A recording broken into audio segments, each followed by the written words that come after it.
Certainly. Here is Section 1. Polite monsters with a minimum of 700 words, as requested. Hashtag Section 1. Polite monsters. In the hallowed halls of the Galactic Council, the arrival of the humans had once been a cause for hushed speculation, cautious optimism, and a thread of tightly coiled fear. Earth, their homeworld, had been classified as a Class V death world, a place of brutal tectonic activity, apex predators with redundant organ systems, pathogens that mutated by the hour, and environmental volatility that defied simulation. Evolution on Earth had never taken a day off. Survival meant adaptation. Failure meant extinction. So when humans arrived at the Council not with threats or conquest, but with open hands, cultural archives, and trade agreements, many found it unnerving. "They smile too much," muttered Councillor Vren of the Trentari during the first ambassadorial gala. No species from a planet that dangerous should be that polite. It became a running joke among certain member species, Deathworlders with manners. Humans, despite their terrifying biology, redundant organ systems, neuroplastic brains, adrenal spikes capable of snapping bone, and the uncanny ability to weaponize nearly anything, turned out to be remarkably diplomatic. They sent peacekeepers to mediate disputes. They introduced new agricultural systems to famine-stricken planets. They hosted interspecies exchange programs, where alien students lived on Earth and learned everything from cultural anthropology to rugby. Their chefs could mimic the diets of over 90 species. Their architects rebuilt shattered colonies with hybridized styles that honored every race involved. And they did it all with smiles, with warmth, with restraint. Many of the younger empires in the galaxy mistook this restraint for weakness. The Creel Dominion, in particular, found it amusing. A warborn species of scaled, hive-minded reptilians, the Creel had once subjugated 5 star systems in a single cycle. Their culture valued aggression, control, and the display of strength above all else. They saw diplomacy as an elaborate form of groveling. To them, humans were tall, soft-skinned beasts that talked too much and hit too little. It didn't help that humanity went out of its way to avoid conflict. In minor border disputes, they always offered compromises first. When a trade station suffered sabotage, they absorbed the losses and offered technical assistance to avoid escalation. Even when human vessels were targeted by pirate factions, many of whom had Creel backing, they pursued capture over destruction. Trials over executions. The truth, unknown to most, was that this compassion was not weakness. It was a conscious choice. Captain Layla Hassan understood that truth better than most. A decorated war veteran turned envoy, Layla had once led Black Ops missions during humanity's initial expansion era. She'd seen what humanity could do when its back was against the wall. Cities turned to glass, orbital debris fields that would remain for centuries, and enemies who surrendered just to escape extinction. But she had also seen what came after. The guilt, the rebuilding, the desperate need to be something better. So now, she wore a diplomatic uniform. She learned languages, shared meals with insectoids, danced with avians, and delivered speeches about unity. She helped rewrite interspecies law to prevent the very kind of wars she once fought in. Still, part of her always watched. Waited. Because Layla knew what so many of the other species refused to see. Humanity wasn't nice because it was weak. It was nice because it was strong enough to choose to be. Ambassador Tyrix of the Thal, one of the oldest living non-humans on the Council, was one of the few who shared her understanding. He had studied human history obsessively, from their mythologies to their genocides, from their philosophies to their wars. "I have a theory," Tyrix once told Layla over tea, his photosensitive eyes dim in the room's light. "You didn't evolve on a death world. Your world was forged to produce you, not as apex predators, but as adaptive destroyers. The only reason the galaxy exists in peace is because you are exhausted from being gods of war." Layla chuckled at that, though it left a cold stone in her chest. "We're just trying to be good neighbors, Tyrix." "And for that, I am grateful," he replied, his mandibles clicking thoughtfully. "But I fear others will mistake your grace for a leash." The warning rang hollow at the time. The Creel continued their posturing. The Varnathi clade began cyber incursions into Terran databanks. Pirate attacks on human convoys grew more aggressive. Every time, the humans responded with measured, almost excessive patience. Then came the incident. Layla was en route to Halcyon Prime, a remote human colony near Creel space, scheduled to lead a diplomatic resolution to escalating pirate activity. It was a peaceful settlement of scientists, terraformers, and families, no military presence. No defenses beyond a civilian-grade shielding network. The attack came, without warning. A fleet of Creel warships entered the system under stealth, deployed kinetic bombardment rods from orbit, and cracked the surface of the colony like a porcelain plate. The atmosphere ignited. The biosphere collapsed. Every living thing on the planet died in less than 12 minutes. By the time Layla's ship arrived, all that remained was silence. Charred husks of buildings, frozen arcs of flame caught mid-collapse, and the ghostly static of an extinguished planetary signal. Her communications officer tried to speak, but no words came. A technician vomited into a waste unit. Layla stood at the viewport for hours, unmoving. There had been no declaration of war. No warning. No demands. Just annihilation. The human delegation, usually the first to speak at the council, did not issue a statement. Earth's diplomatic channels went dark. No protests. No condemnations. Just silence. And somewhere, in the hearts of every species in the galaxy, something primal stirred. Something ancient. They wondered what would happen when the Deathworlders finally stopped being nice. Would you like me to continue with Section 2? Certainly. Here's Section 2. The line crossed, with a minimum of 700 words, continuing from the first section. ## Section 2. The line crossed. The silence that followed the massacre of Halcyon Prime was more terrifying than any declaration of war could have been. No formal complaint was submitted to the Galactic Council. No broadcast from Earth expressed grief, fury, or retribution. There was no clamor in the assembly hall, no diplomatic protest, no tearful pleas for justice. There was only stillness, the kind that preceded a storm. The Creel expected noise. They expected threats, outrage, perhaps an overzealous show of force to save face. They had studied human behavior, or thought they had, and assumed the Terrans were too deeply entangled in diplomacy to retaliate in any meaningful way. After all, humanity had always held back. But Earth did not respond with words.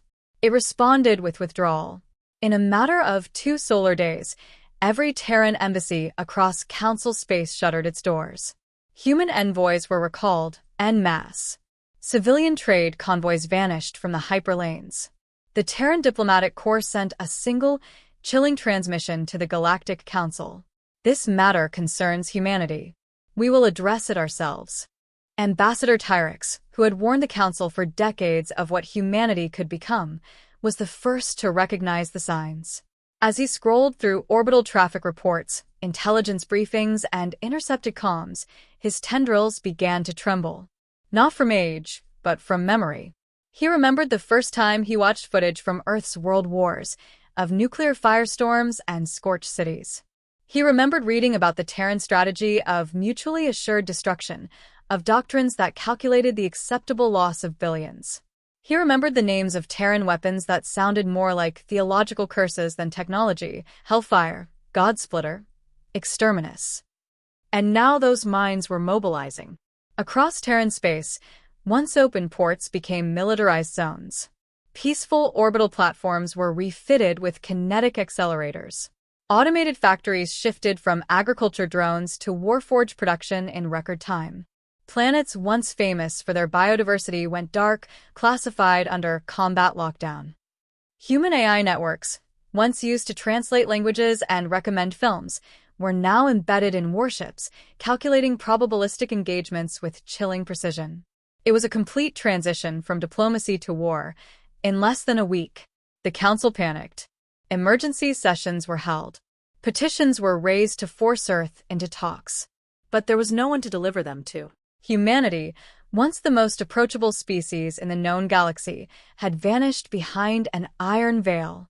Then came the first retaliation.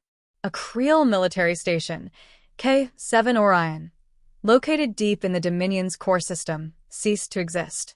There were no alarms, no battles, no traces of enemy vessels.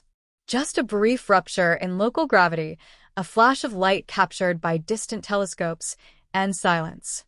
Follow-up scans revealed a perfectly symmetrical crater spanning 200 kilometers.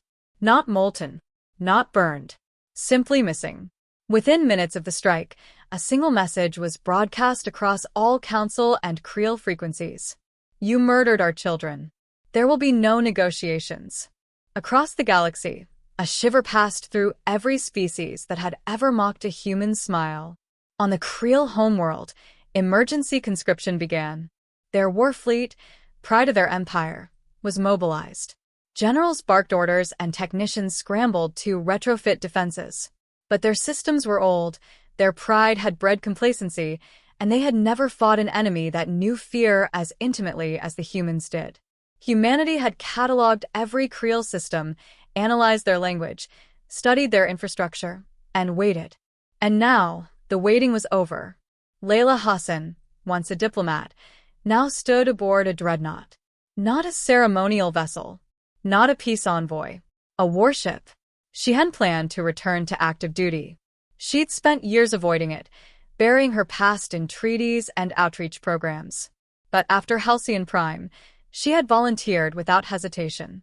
Too many of her friends, too many of the children she'd read stories to on colony visits, were now gone. On the command deck, she watched the holographic feed of Operation Nightfall, a rapid deployment of precision strike teams into Creel colonies to disable communication arrays and disrupt supply chains.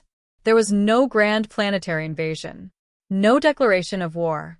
Humanity didn't need occupation. They wanted clarity. Status, she asked her operations officer, a calm-eyed AI named Vera. All infiltration teams report success.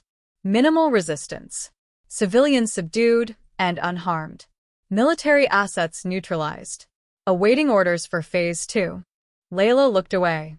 Delay Phase 2. Send another warning. Specify parameters of warning. Her eyes narrowed. Make it loud, but leave them breathing. For now. Back on Earth, the Terran Assembly debated not if they would win, but how much of the Creel would be left standing when they were done. Some called for complete extinction. Others, like Layla, argued for a demonstration, a message, brutal and unforgettable, but not apocalyptic. That argument was still in progress. But even the moderates no longer spoke of forgiveness. Galactic leaders watched helplessly. The Creel screamed for help, but no one answered. Not because they supported humanity, but because they now feared them. The terrifying truth was laid bare. Humanity had never needed allies to win. They had only needed a reason to fight. And the galaxy had just given them one. Would you like to proceed with Section 3 next? Absolutely. Here's Section 3, When Deathworlders Wage War, continuing the story with a minimum of 700 words. Hashtag Section 3, When Deathworlders Wage War. In less than 30 standard days, half the Creel Dominion ceased to function. It wasn't just destruction. It wasn't even conquest. It was something far more unnerving. Precision unmaking. Where other species brought fleets and armies, humans brought equations. Algorithms. Psychological dossiers. They didn't fire blindly. They studied. They measured. They dissected. Then they struck. It began with the lights. Creel colonies would wake to find every power grid disabled. Medical stations flickered to black. Communication towers crumbled as if sliced by invisible blades. Orbital satellites dropped from the sky, not exploded, but surgically separated from their cores. AI systems failed silently, like prey too afraid to scream. There were no landing craft, no declarations of war, just silence. Then darkness. Then fear. Creel soldiers tried to hold the line, but they were fighting an enemy they could not see. Human stealth systems had advanced beyond thermal masking. They were silent, refracted, predictive. Strike teams appeared like ghosts. A squad of 6 humans would infiltrate a base of 500 and leave behind nothing but broken weapons and unanswered questions. And sometimes, they didn't even kill. One of the most chilling reports came from the Creel colony on Verdak 10, a planet known for its subterranean military bunkers. Survivors described the event in shaking, rasping tones.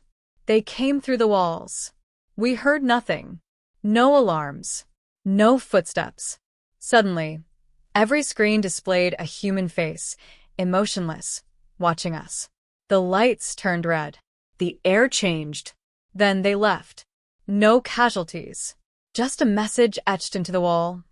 Asterisk, this is mercy. It is not infinite. Asterisk, it was not war. It was a lesson. And, across the galaxy, species began to learn it. The Council tried to regain control. Emergency sessions were held daily, but no consensus could be reached. The Creel demanded intervention.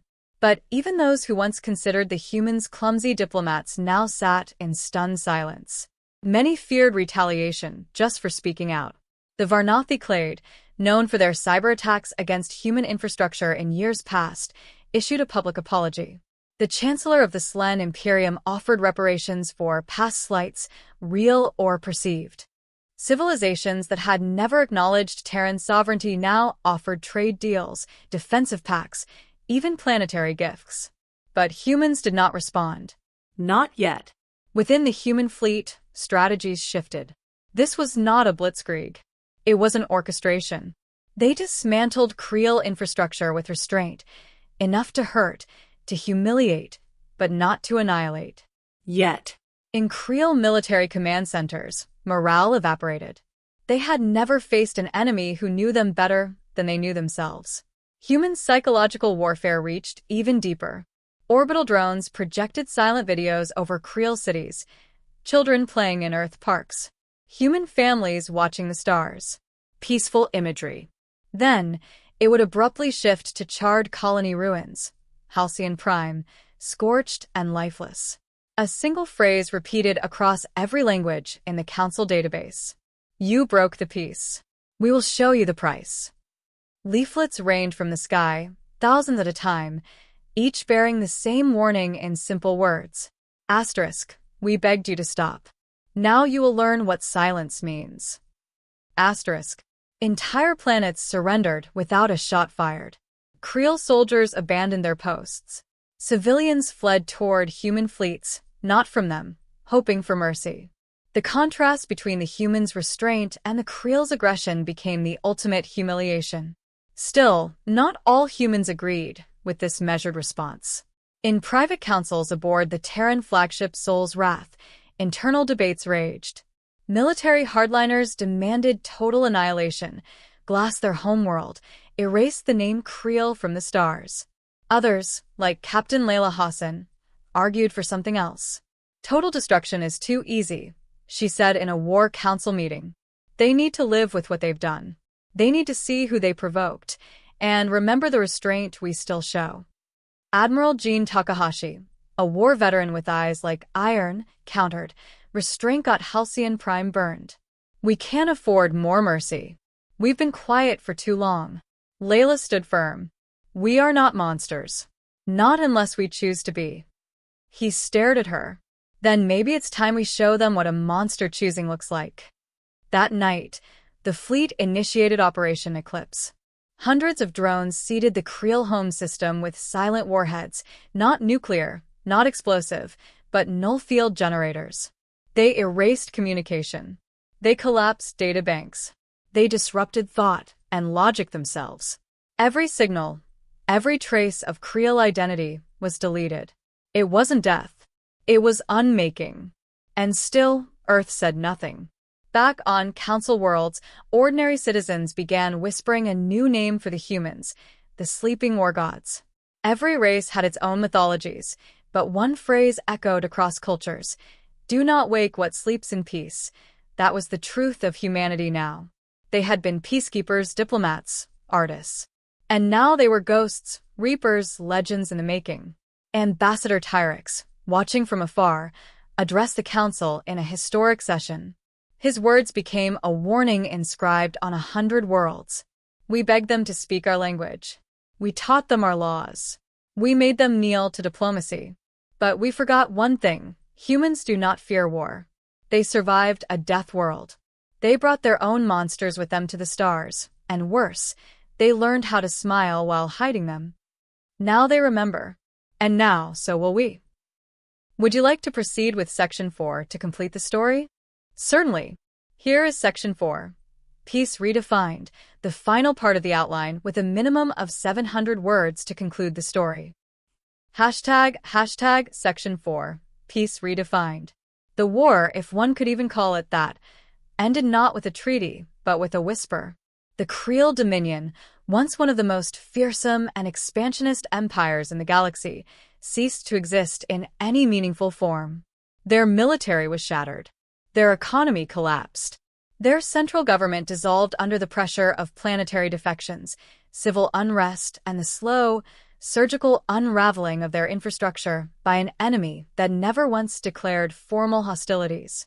And still the humans did not gloat. They did not raise banners. There were no victory parades. No demands for tribute or territory.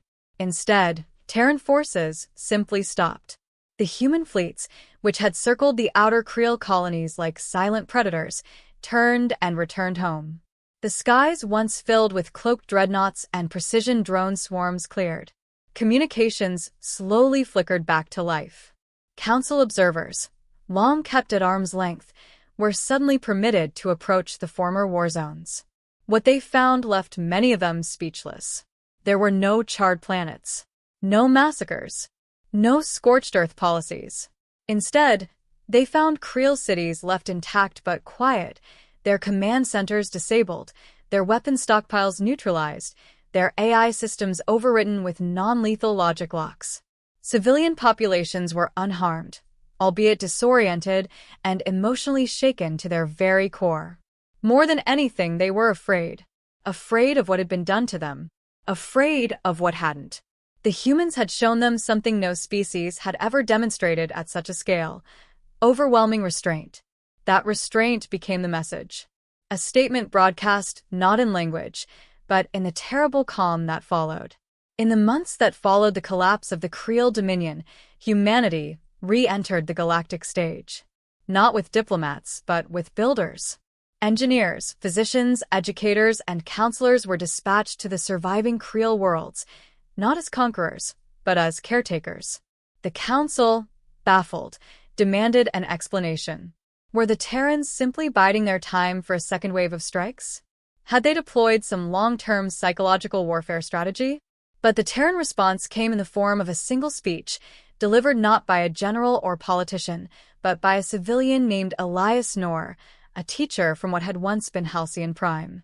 He spoke not from a council podium, but via a universal broadcast, seated simply on a crate amidst the ashes of what was once his home colony. We are not gods. We are not monsters. We are people, people who build homes, raise families, tell stories, dream of peace. And we begged the galaxy to see us that way, to let us be more than the world that made us. You didn't listen, so we spoke in the only language you understood. Now you listen. Now you fear us. But know this: we don't want your fear. We want your understanding. We want peace. But not the kind we begged for before. Not the kind you grant us with leashes and mockery. We want peace as equals. Or not at all. That speech changed everything. Suddenly, the term Deathworlders wasn't whispered as a warning.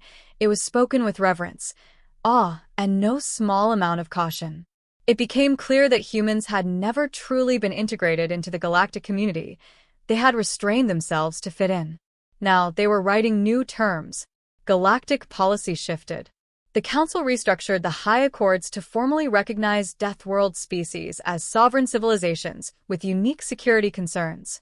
A new branch was formed, the Department of Existential Diplomacy, tasked solely with managing relations with high-threat potential species like humans.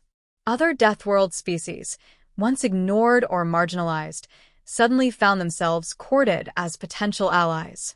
The silent implication was clear. If humanity had such capacity for violence, and yet such iron discipline, what of the others? And among the Creole remnants, something unexpected began to grow: respect. There were stories, whispered by veterans, told in schools, etched into new murals, of Terran soldiers who disabled weapons but left food, of medics who treated injured Creole before evacuating quietly, of entire human squads who refused to retaliate when fired upon, choosing instead to disable and disarm without lethal force. A young Creole artist named Solkar began a viral movement with a piece entitled "The Smile Behind the Shield." It depicted a human soldier standing amid rubble, cradling a Creole child in one arm while holding off a swarm of hostile drones with the other. The caption read, "They could have ended us. They chose not to. That is power." Across the galaxy, species that once ridiculed Terran diplomacy now modeled their own peacekeeping forces after the Terran Peace Corps. Cultural exchanges resumed, but this time, with reverence instead of condescension. Humans were invited to teach strategy, ethics, resilience. Earth museums displayed not only human art and history, but memorials to Halcyon Prime and the lessons it taught the stars. Even Captain Layla Hassan, who had returned to Earth following the war, found herself summoned once more, not to fight, but to serve as the first ambassador of reconstructed peace. Her first act was to return to the council floor, where she had once been laughed at, and stand in silent vigil before placing a new document on the assembly table. It was not a declaration of war. It was a covenant, signed by humanity and co-signed by 27 species. It read, "Peace is not the absence of war. Peace is the presence of respect. And respect is born from truth. This is the truth of Earth. We were kind because we could be. We were quiet because we hoped to be heard. But now you have heard us. Let there be peace, but on equal ground." And so, the galaxy remembered. Not the weapons, not the fleets, but the lesson. Every civilization remembers the day the Deathworlders stopped being nice. And they never forgot what came next. Let me know if you'd like this compiled as a single document or formatted for a particular medium, ebook, blog, etc.